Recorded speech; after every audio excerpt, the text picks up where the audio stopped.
అందరికీ నమస్కారం. నేను మీ అశోక్.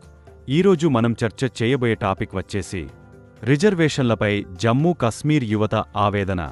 ఒకప్పుడు మనం రిజర్వేషన్లు ప్రజల అభివృద్ధికి ఉపయోగపడతాయి అని భావించాం. కానీ జమ్మూ కశ్మీర్లో ఇప్పుడు విచిత్రమైన పరిస్థితే నెలకొంది. ఆర్టికల్ 370 రద్దు తర్వాత భారత రాజ్యాంగం అక్కడ పూర్తిగా అమలులోకి వచ్చింది. ఈ మార్పు జనరల్ కేటగిరీ యువత జీవితాల్లో గణనీయమైన ప్రభావాన్ని చూపింది. ఊహించండి, ఒకప్పుడు జనరల్ కేటగిరీకి 70% అవకాశం ఉండేది. ఇప్పుడు అది ఒక్కసారిగా 40%కి పడిపోయింది.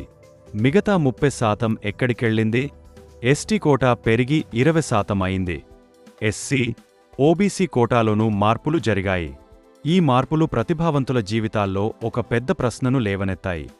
మెరిట్కి చోటు ఎక్కడుంది? కశ్మీర్ వీధుల్లోకి యువత బయటకు వచ్చి రిజర్వేషన్ల వల్ల తమకు నష్టమవుతోందని బలంగా వినిపిస్తున్నారు. మా కలలు ఎక్కడిపోతున్నాయి అని అడుగుతున్నారు. మేము రోజూ కష్టపడి చదివి పరీక్షల్లో మెరిట్ సాధించాం.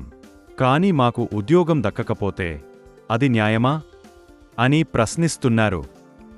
ఈ ఆందోళనలో ఎక్కడో ఒకచోట మన ప్రతిభావంతుల బాధ వినిపిస్తుంది.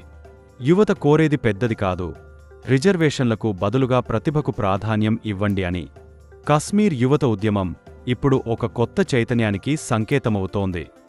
ఇది కేవలం జమ్మూ కశ్మీర్కే పరిమితం కాకుండా దేశవ్యాప్తంగా ప్రతిభను కాపాడాలన్న సందేశం పంపిస్తోంది. మీ అభిప్రాయమేమిటి? రిజర్వేషన్లు అవసరమా లేక ప్రతిభ మాత్రమే కీలకమా? కామెంట్ బాక్స్లో చెప్పండి.